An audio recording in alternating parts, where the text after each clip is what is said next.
Memory transcription subject. Tarver. Exiting governor of the Venlil Republic. Date. Standardized human time. March 17th, 2137. Jonek straightened his ears and pronounced the name of the next governor. Veln. My campaign had ended with the dramatic loss of my title.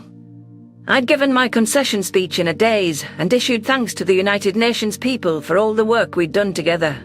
With nothing left to lose over our secret, Ambassador Noah and I stood hand in paw at my desk, and I prepared to hand over the governor's duties to Veln. My most trusted advisors were also present, though Glim was a no-show after his barbed words yesterday. When I tried to broach the subject with my human astronaut, he deflected, saying he was concerned about how I was handling the loss. I believed that was a true statement, but Noah clearly was furious at Glim's opinionated outburst toward me. It was customary for some staff from previous administrations to be kept on, if they were viewed as competent in their duties. Chell had been a holdover from the previous organization to me. Military advisors like Cam would have had a better shot at sticking around, had the Venlil general not been a strong proponent of the human alliance. It remained to be seen how Firebrand Veln would be as the man in charge, and how thoroughly he would cash in his campaign promises. The governor-elect strolled into his office, having given an acceptance speech I didn't bother to watch on the reception lawn. I can be gracious in defeat, even if I'm worried about what will happen to our alliance with the humans. Veln can't undo all the progress we've made, after we're in this deep. The people spoke, and they didn't have faith in my agenda, so I didn't deserve to win. Veln wrapped up his speech to arrive in my office with exact promptness, on the dot for when the highest seat in Skalga was officially his. Away from where the cameras were rolling, he was all business.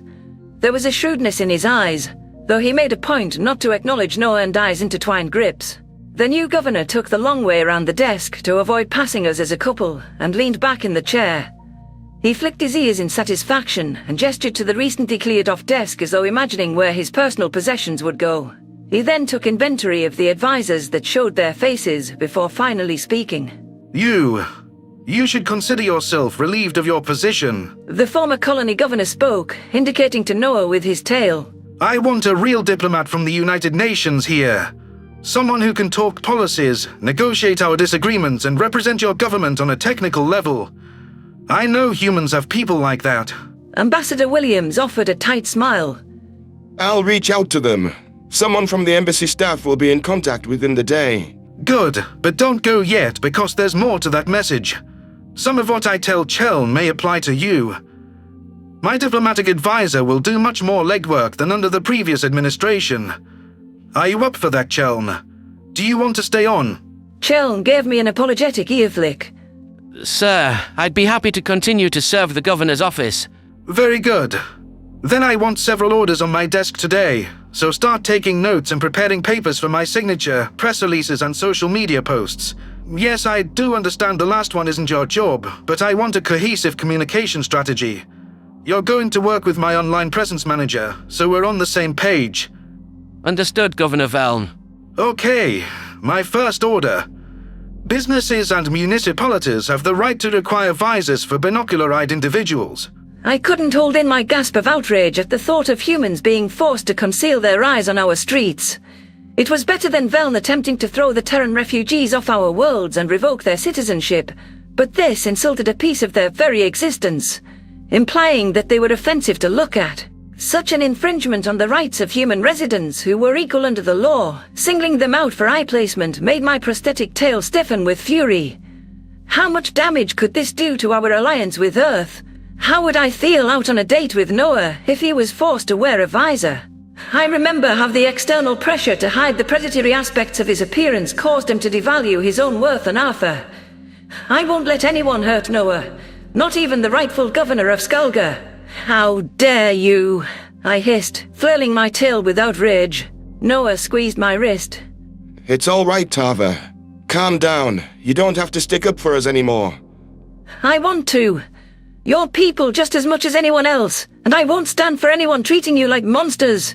Veln swished his tail in a patient gesture. I admire what you tried to do, Tarver.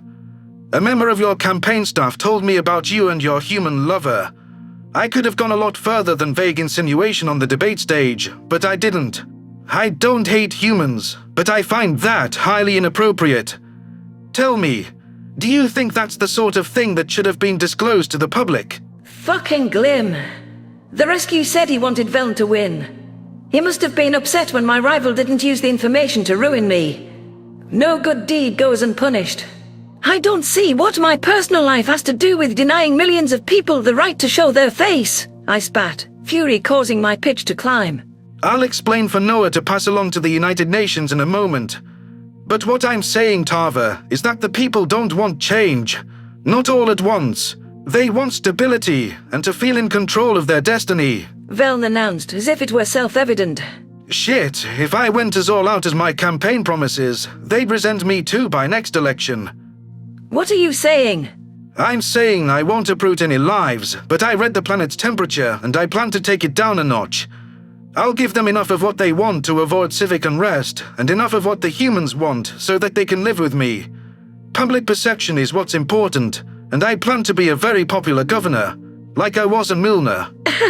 You think humans can live with the regression of their civic rights? You still haven't addressed what this order means for them. I have plenty of time. I was getting there. Rural villages were asking to have humans banned from setting foot in their towns. Frankly, I'm not sure why they'd be suicidal enough to go there. But I digress. Businesses want to be allowed not to serve humans without fear of reprisal. So in all, this is a lukewarm policy, and I have valid reasons. Noah Williams, do you know how many Vinlil have been hospitalized on this planet due to binocularized induced fainting since the Battle of Earth? The astronaut shifted with discomfort. No. 12,931. Though those could be outdated statistics, since it's from this morning. I won't tell you how many died from their fright, because it's not fair. But I'll tell you it's not zero. So yes, I think that if an elderly business owner feels they can't look at your eyes without fainting, they should have a right to require visors. Or maybe they don't want the liability if someone passes out on their premises. It doesn't hurt you. And when you send me an actual diplomat, I'll be happy to pencil in exceptions should you need to remove them for safety or to engage in an activity. As much as I wanted to argue against the proposition, Veln had a valid point over the public health concern. It lingered in the back of my mind that Noah felt responsible for stampede deaths from his arrival, so I knew he'd personally sacrifice his comfort to ensure the safety of Venlil citizens. When framed in that light, the astronaut likely was nodding along with the new governor's logic internally. Most businesses, at least in Dayside City, would be unlikely to employ such a policy, since it would cost them millions of potential customers. It might also help to lessen potential hostility toward Terrans in backwaters like Selgel Falls, where Glem's aunt was housed. Despite prohibition of travel technically being illegal, several businesses and villages already tried to ban humans from their territory. Veln's intention seems to be to score points with his core constituencies, but at least he's thinking of humans, and doesn't seem hostile toward them. Venlil don't make decisions for humans, and vice versa. I suspect Terran refugees would be happy with that bargain, not having our values imposed on them. The new governor signaled Free Planet in tail language before launching into his next policy. All right, Chelm. I want some funds allocated toward exterminated upgrades, conveniently to upgrade equipment and add new departments to spread the workload. See what I did? I twisted my ears in confusion. You want them to separate their duties? Totally. They're worked too hard, and that's all I'm going to give you on my motives. Right, next item. Predator disease facilities. We're launching the Violent Crime Prevention Program pronto. I'm targeting violent strains of the disease with the majority of our resources, which conveniently should give you the majority of what you wanted. Human experts are welcome to draft some guidelines for warning signs. Because they know all about violence. Is that the implication? It's not my fault what people assume. I have no control over that, and I'm sure Venlil, who jumped to that conclusion, would believe that about humans regardless. Right, just a few more things. Got to have a productive day one. Next up, immigrants to Venlil Prime from other worlds will not be allowed to vote until 6 years have passed from the acceptance of their citizenship, to prevent foreign nationals from influencing our politics. Mostly to keep Terran refugees from voting in the next provincial governor elections. Humans shouldn't be able to move our planet and tell us what to do. Remember what I said about imposing values. I want people who vote to have stayed here and showed their commitment to us. If I didn't want any Earthlings voting, I wouldn't have let those who've already gotten citizenship cast ballots in the next governor election. The humans will know who gave them a path to voting rights, and the Venlil people will know who stopped a sudden influx of predators from swaying our elections. Win-win. The more I listened to Veln detail his policies, it seemed that he was attempting to play both sides with compromise items. The governor seemed to agree with various revelations that humans gave us, if I could read between the lines. But he wanted to appease the constituents who weren't thrilled about our entire foundation of knowledge being ripped apart. By my own grudging admission, it was a clever strategy. For the sake of political gain, he was more worried about appearances than reality. I could understand I gave the perception that I went along with anything suggested by humanity. What I couldn't understand, why he'd insisted on spelling out his planned changes with me, a deposed rival, in the room. Perhaps this is, as humans say, a wink and a nod to show Veln is on my side for some issues, and that his rhetoric is aimed at winning over the masses. Or is this about gloating that he's a better governor? I heaved a flustered sigh. Congratulations on your victory, Veln, but as the unseated governor, now an ordinary citizen, I'm not sure why my presence is needed here. What I think of your policies doesn't matter. Oh, but it does, because I have something in mind for you. The Venlil replied with a casual tail swish. It's about the Sapient Coalition. Now that we have made our planet's affairs independent from human influence, I have decided it's best to remain in the organization to keep an eye on them. Write this down, Chelm. As I was saying, to keep an eye on them so we know what they're planning and can enjoy the pure military benefits of the Alliance. I'm glad to hear that you won't try to withdraw from the Sapient Coalition, but if that's all you wanted me to hear, you could have led with that. Tava, that's your project.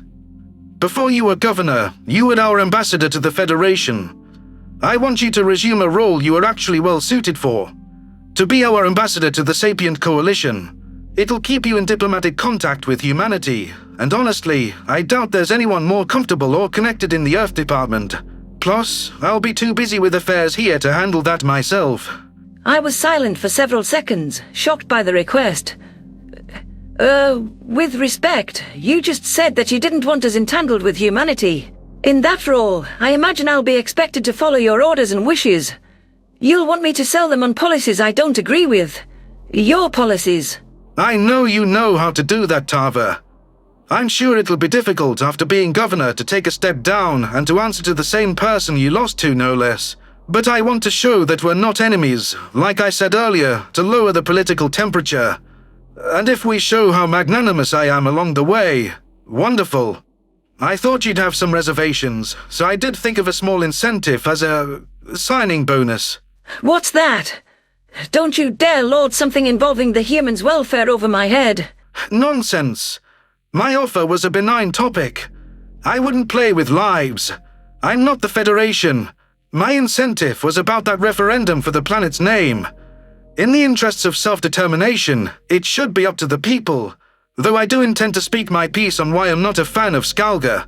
You agree to be my ambassador, and I'll get the process in motion. I turned an inquisitive gaze on Noah, who'd been silent throughout the process. The human was attempting not to interfere with the newly elected governor, and he wasn't more vocal about what decision I should make. Without saying a word, the sideways glance of his binocular eyes told me that he thought I should follow what I wanted to do. I could rely on his affection and support as long as I was happy. Beneath that, I could sense that the former ambassador wasn't fond of people like Veln. On a personal level, it was difficult for me to trust anyone who was so calculating with their appearances, but having a chance to ensure our continued friendship with Earth and its allies trumped that. Securing positive relations with the Predators had been my life's most meaningful work. My ears flattened with reluctance. Fine, I'll do it. Glad to hear it. Oh, and before you and Noah run along, if humankind has a particular objection to anything I proposed, I'm willing to negotiate. However, I need a concession in return that can score me equal political points. Veln said. Will that be a suitable arrangement, Mr. Williams? Noah dipped his head. We're accustomed to people like you. I'm sure we can work with that.